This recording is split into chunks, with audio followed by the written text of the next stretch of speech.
The Exorcist Believer brings back Ellen Burstyn in a mix of nostalgia and horror, a half-century after the original helped rewrite the rules of horror and launched 1,000 imitators. The Exorcist Believer tries picking up that mantle, with the lure of 90-year-old Ellen Burstyn reprising her role.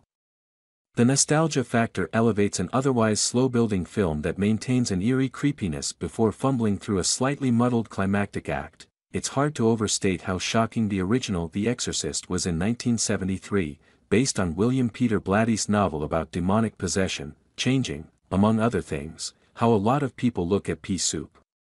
A trio of widely spaced sequels.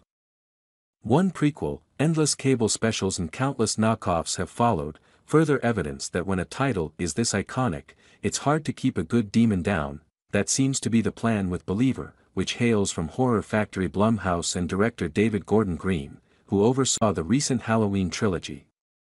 Yet franchising this property presents a formidable challenge, since The Exorcist derived its fear factor from an understated dread every time someone approached the stairs to the possessed girl's room. Unlike the jump-at-you scares and ostentatious gore that have become the status quo in the intervening decades, Believer essentially tries to wed those two slightly disparate impulses, which leaves the film in a sort of in-between land in terms of expectations of modern horror and honoring its roots.